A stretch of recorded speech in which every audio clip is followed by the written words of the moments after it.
Using the design kit, I've designed a table leg. I actually made 3 variations of the same leg. I like the foot, so I kept them the same, but by using different cutters, I've made variations of the top portion here. This is the one that I like, and this is the one we'll use in this demonstration. It will require 3 router bits. For this cut here and here, it'll be bit number 3934.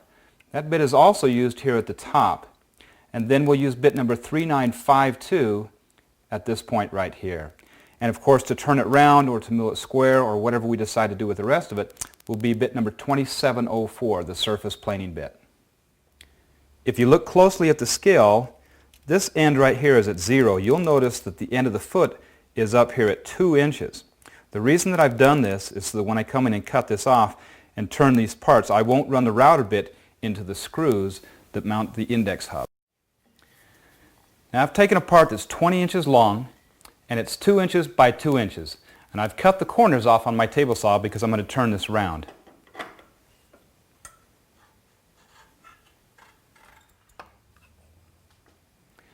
Using bit number 2704, I set the plunge depth. I'm going to come in from the back side till a 1/2 inch offset, rotating the handle counterclockwise. I'm going to mill the stock round, cutting from the headstock towards the tailstock.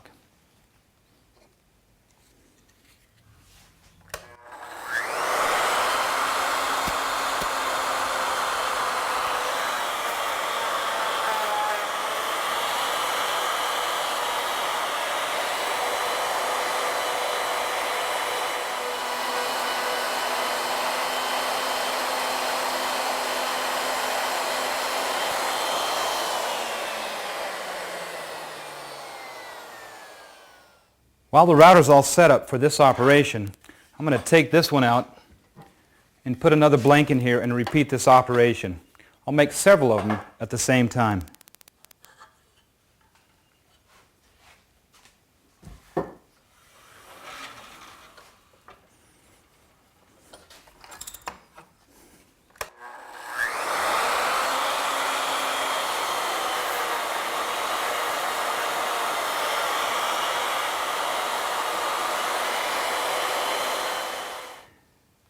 Now we'll take bit number 3952, move it off to the side, and we'll plunge it down till the shoulder of the bit is just resting on the surface of the wood, and that'll be our plunge depth. Looking at the plans, we can see that the center of this cut is right here at 15 inches from the end of the stock. With the plunge set to the proper depth, we'll simply slide the carriage up to 15 inches and lock it onto the X-axis screw to hold it in position and make our cut.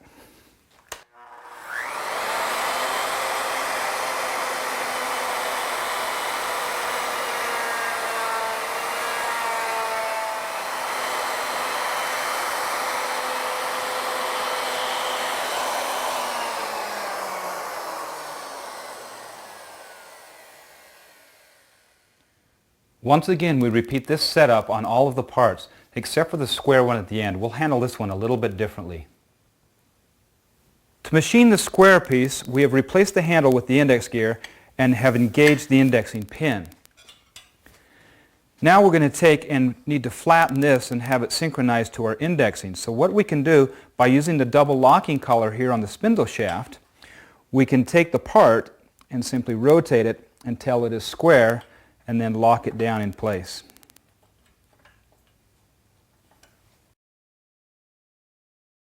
The router depth is still set to the same depth, and we're going to cut this at 15 inches the same way. This time we're going to open the split nut and just let the router slide back and forth as we make this cut, and we'll plunge down deeper and deeper for each cut, making it multiple passes.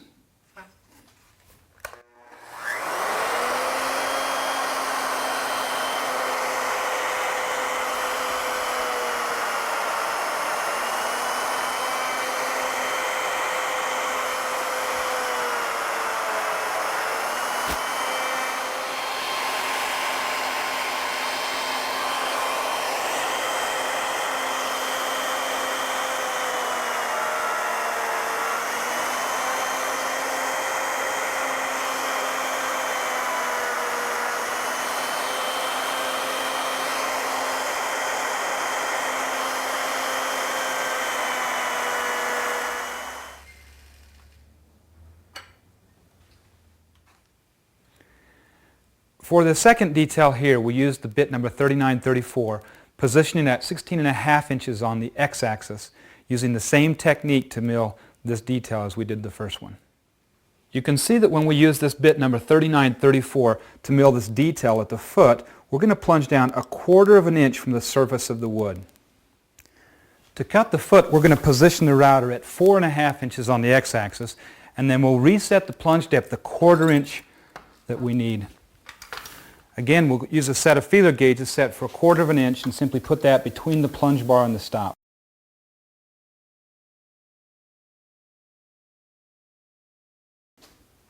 Now it's ready to make this cut.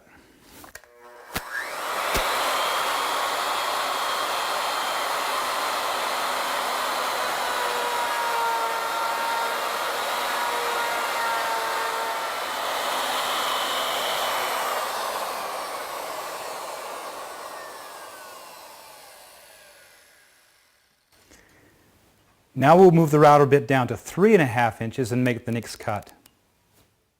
Now we're ready to set up for tapering. By referring to this chart in your manual, you can quickly set the adjustable bed for the desired taper. We know that the tapered section for our leg is 10 inches in length. We also know that it's going to taper from 2 inches down to 1 inch, which is 1 inch difference. So we simply follow this row over until we get to 1 inch, or in this case 0.99 is the closest number. And then follow this column down until you get right here. This number will tell you how far to adjust the bed. This one says we need to drop the tailstock end 4 inches.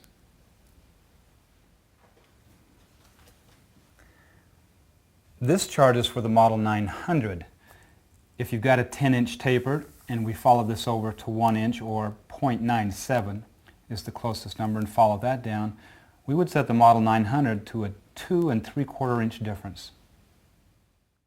So we're going to take the 2704, put that in the machine, in the router, and just plunge the bit down till it rests on the top of the wood, right here at the largest diameter at this end.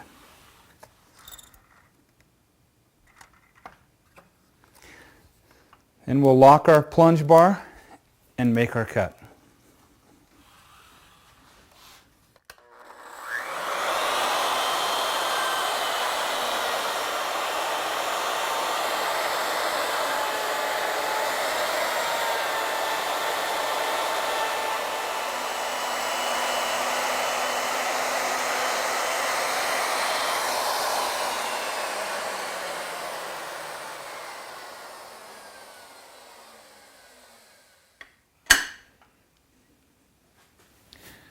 For the square part, we've replaced the handle with the indexing gear, and we're simply going to plane all 4 sides on the taper.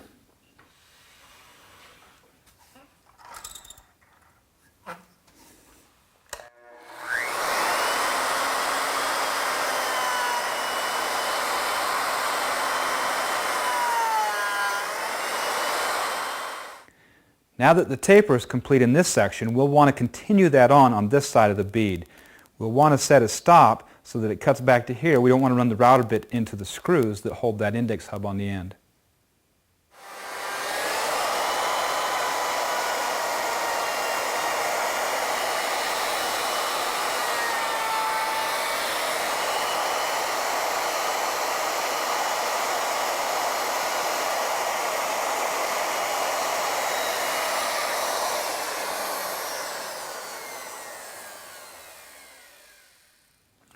When milling this end on the square part, we're going to cut back and forth across the stock this way, and we'll need to make this in multiple plunge depths. So we'll bring it up here, touch it, and then just plunge down a little bit more, no more than 1/8 of an inch, and continue to make cuts until it's finished.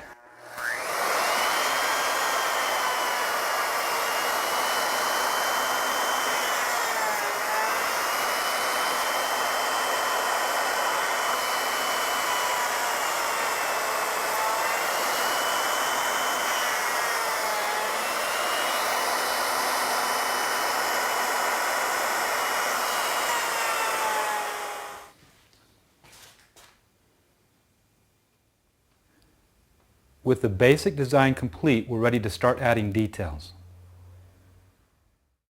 On this first sample, we're going to cut a rope design into this tapered section. We're going to use a 1-inch diameter rope molding bit, and we set the gears for a 4-inch pitch because we're going to do 4 starts. Notice that the bed is still set on the same angle or the same taper that we used to cut this tapered section here. And we've set a stop in the x-axis so that we don't run the router bit into the foot. With the plunge depth already set, we're ready to go.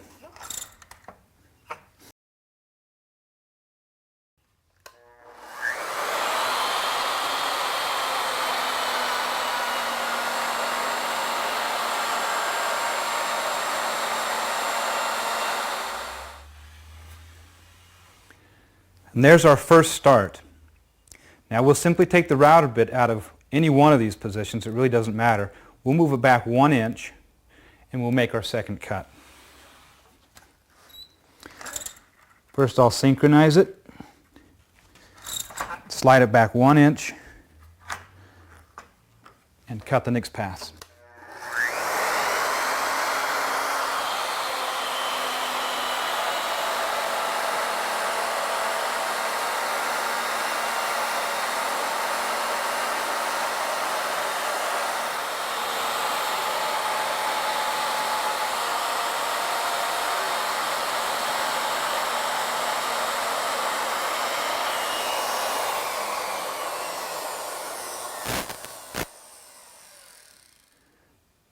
We could leave this in just like it is, but I'm going to bring that cutter up to this point and just run it around the circumference to kind of tie off that rope.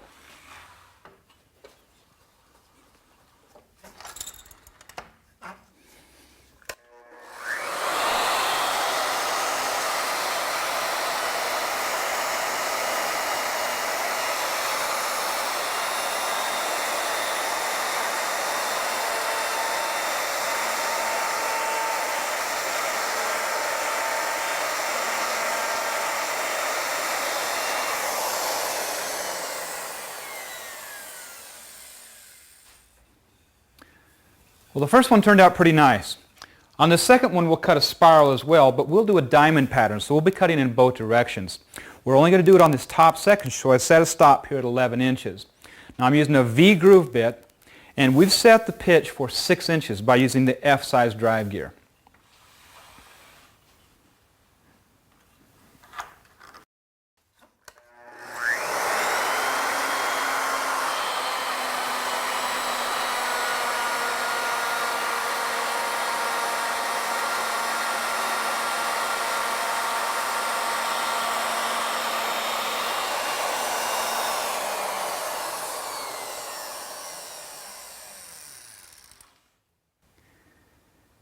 There's our first spiral pass. Now we'll take the router bit and synchronize with this cut.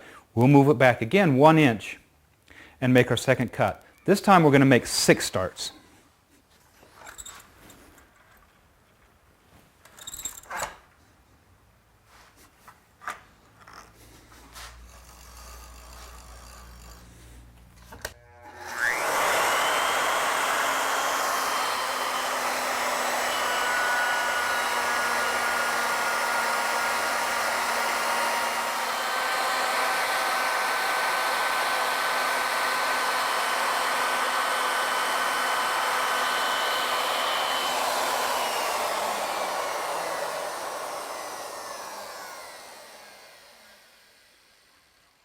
That completes the 6 starts turning to the left hand. Now we'll cut 6 to the right to complete the diamond pattern. I've changed over to the right hand drive now, and we simply repeat the process, cutting 6 more starts.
For this part, instead of turning a round taper on this section here, we've indexed it, gone every third holes, which will give us 8 equally spaced sides. For this next part, we're going to mill 8 indexed flutes. We're using the same indexing going every third hole. I've set stops on the x-axis at 5 3/4 and 13.5 inches. I've also put in here a 1/2 inch diameter core box bit, and I've set the plunge depth to 60 thousandths of an inch.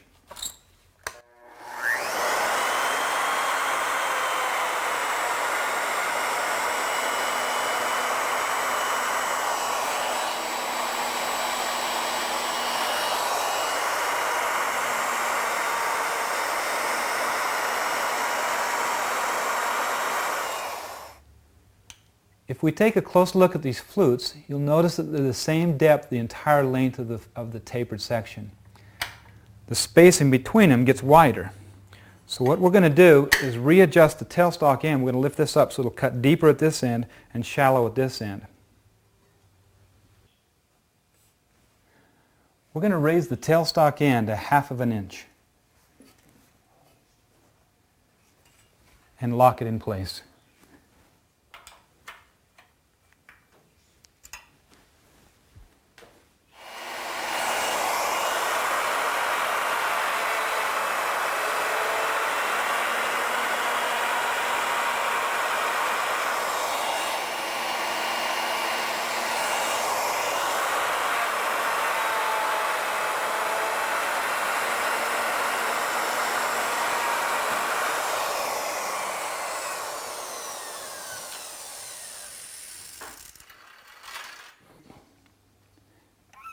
Now you can see how the flutes are deeper at one end than they are at the other.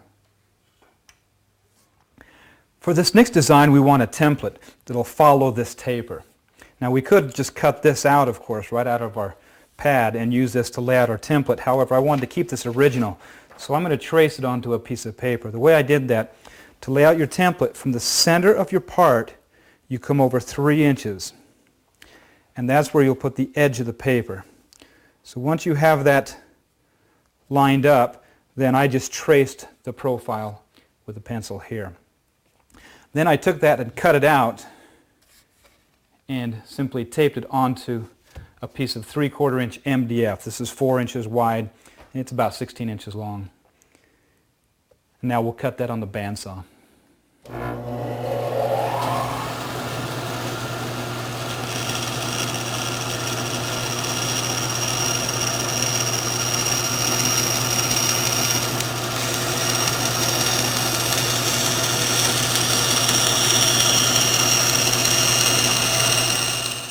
Once the template is cut out, sand it as smooth as possible.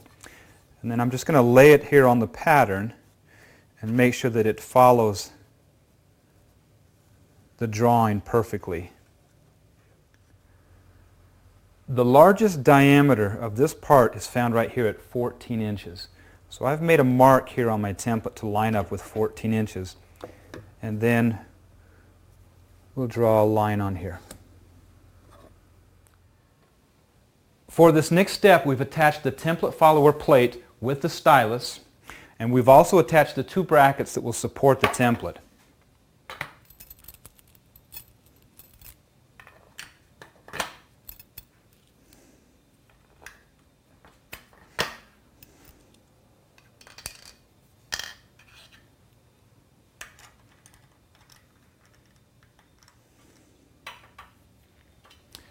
We've also set the bed back to level, and we've put a bit in here number 7676. It's a side reading bit. We laid out this line on the template at 14 inches, which is the largest diameter. So when we slide this carriage up to 14 inches and lock it in place, then we should have that line in the center of the slot.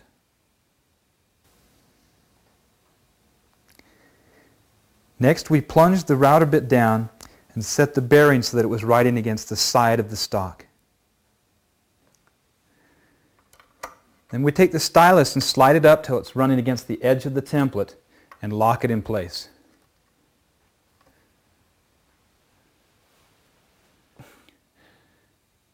Now we just want to double check that when we bring the bearing of the router bit up against the stock that the stylus is touching the wood at both ends, here at 14 inches at this end, at the large diameter, and also down here at the small diameter. If it's not the same, you may need to adjust the template till it's parallel to the surface of the wood. The router bit needs to be set to the center line. The easiest way to do this is to take the bit, just plunge it down until the cutter lines up with the dead center. Now I've set stops at both ends to control the length of the reed, and we're using 24 positions here. We'll go every other hole to give us 12 reeds. All we need to do is open the split nut and simply follow the template.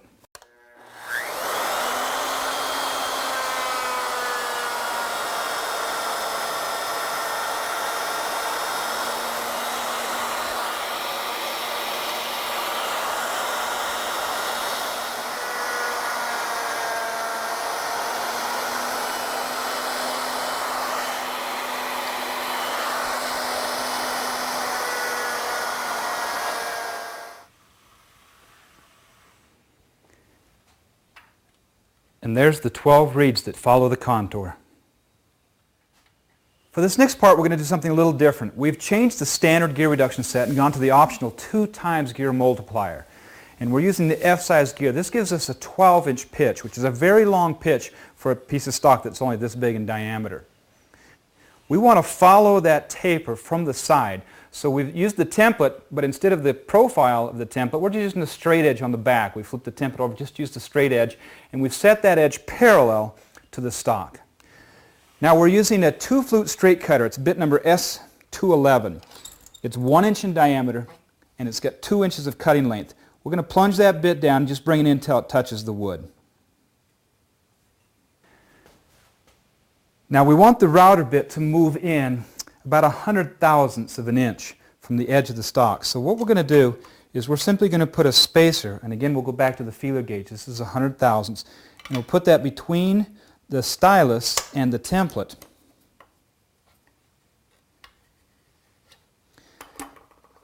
And lock that in place. Now that'll allow the router to move over 100,000ths into the stock.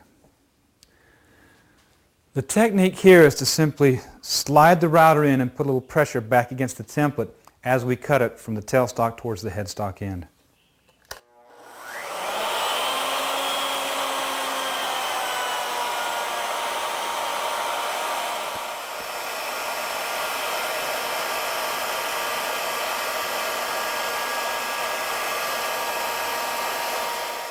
With the gear set for a 12-inch pitch, we're going to do 8 starts. So we're simply going to divide 12 inches by 8, which equals 1.5 inches.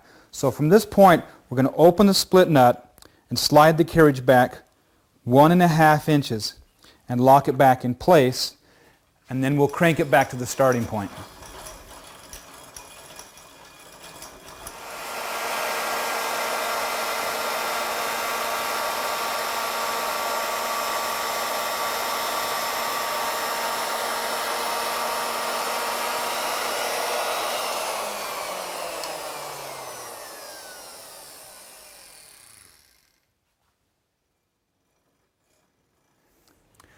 With the bed set level now, we can simply take the surface planing bit, number 2704, and machine this end square.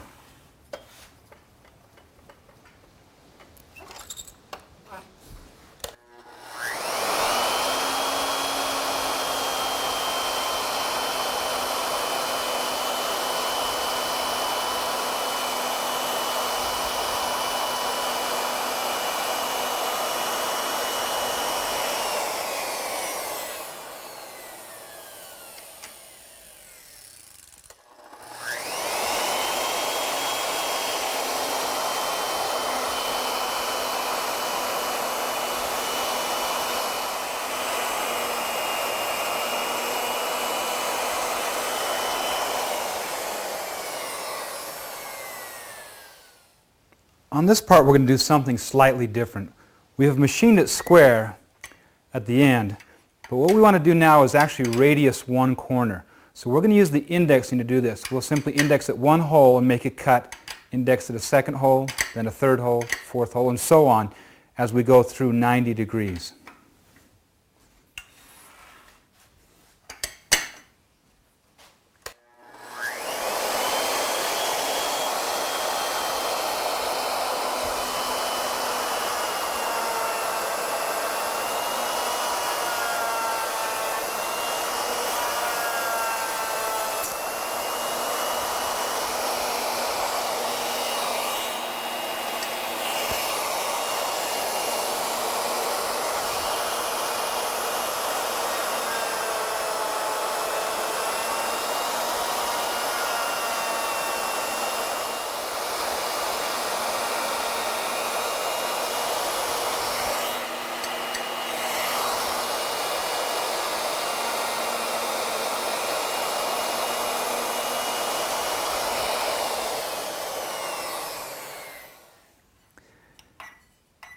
Now the back two sides are square, but the front is rounded.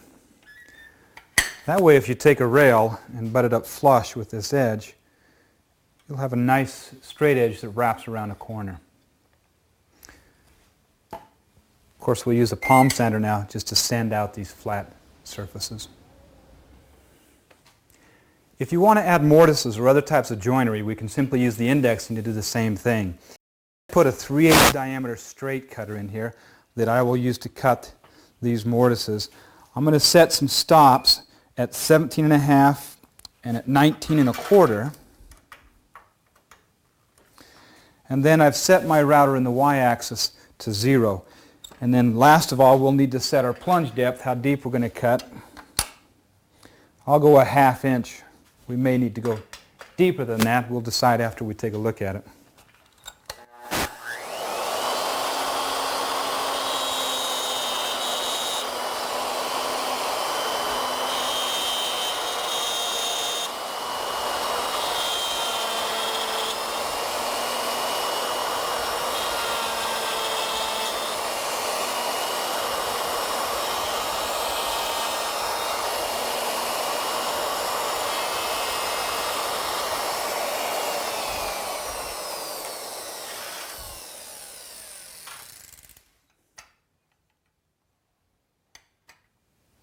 If the stock is square, this is a piece of cake.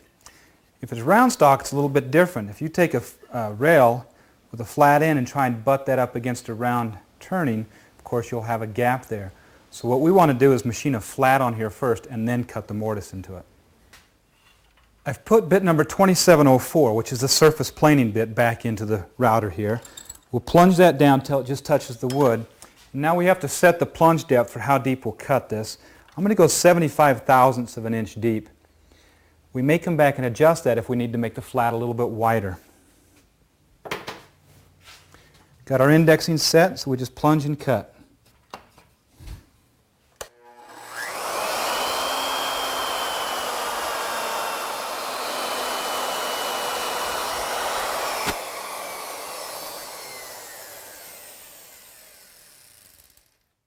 Now if we look at this up close, let me just mark this with a pencil lead. The flat goes from this edge here to this edge right there. If I was to measure that with a set of dial calipers, we look at this, well this is right, well we got lucky that time. We're within just a couple of thousandths of 0.75, which is 3/4 of an inch wide on that flat. So we'll leave it right where it is. We'll just index to make the next cut at 90 degrees.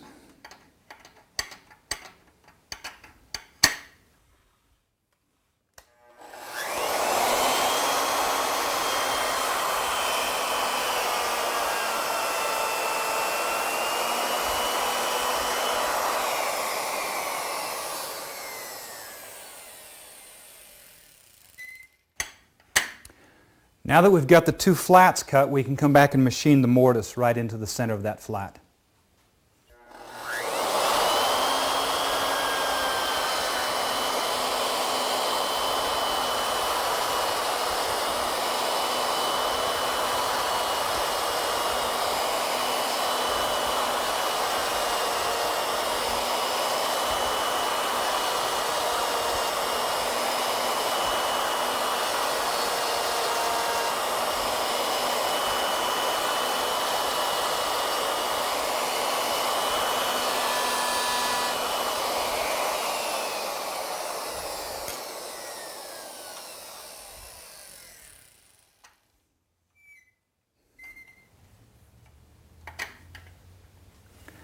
On this part, we're going to cut 3 dovetail slots. We'll start off by machining a flat, just like we did on the other part. So I plunge the 2704 surface planing bit down, and then we'll set the plunge depth again for 75 thousandths of an inch. And then we'll cut this flat.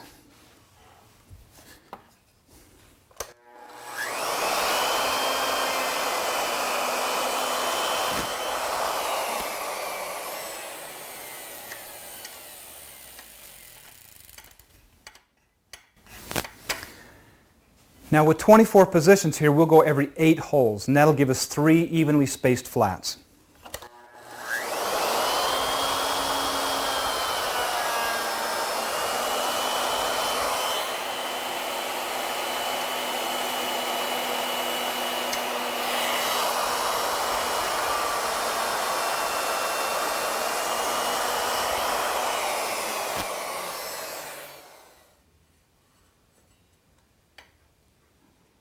Before we cut with the dovetail bit, we've got to create a groove for chip relief. I'm using a 3/8 diameter 2-flute straight cutter, and I've got the plunge depth set for just a little less than 1/2 of an inch. And then we'll cut a little bit at a time here.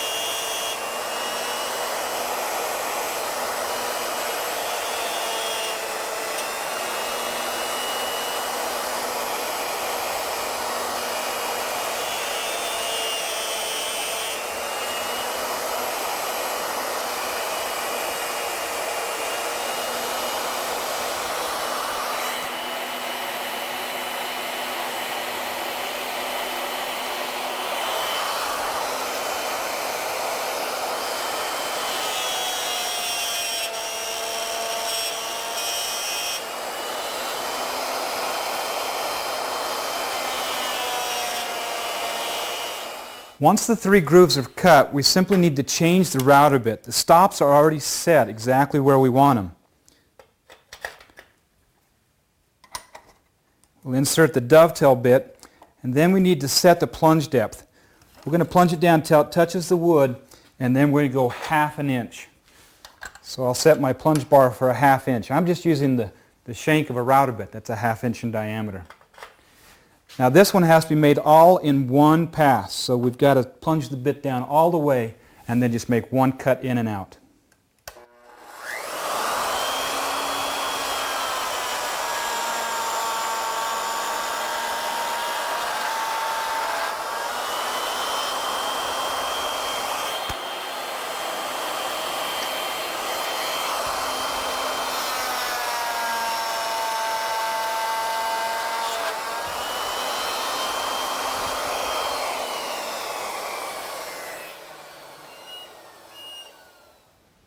So you can see how we handle the joinery on the machine depending on if the stock is round or square, or if we want to cut the joint at the edge or in the center, or cut dovetail slots. All of this is done by indexing, just changing the router bits. Now to ensure that every part is exactly the same length and that the ends are perfectly square, we're going to use a 2-flute straight cutter and trim each end.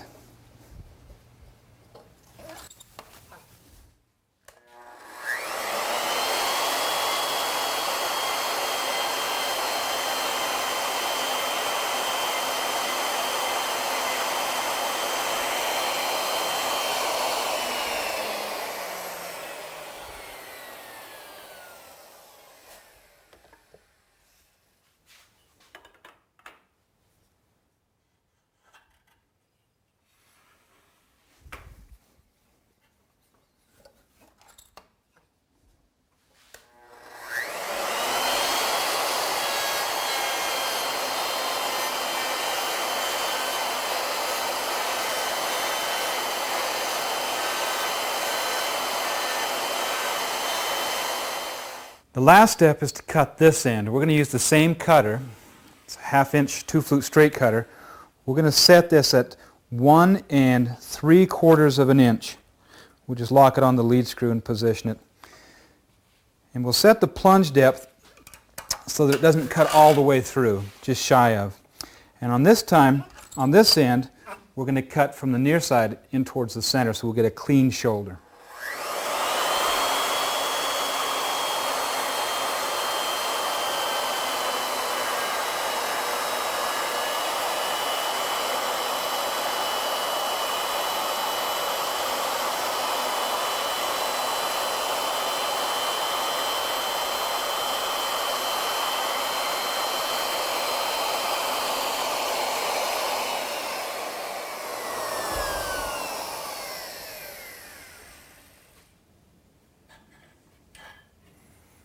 Now we can just cut this end off right here and we'll have a nice square end on it. Now we've just scratched the surface of the possibilities. These are all based off one simple design. Now let your imagination just go crazy and have a lot of fun.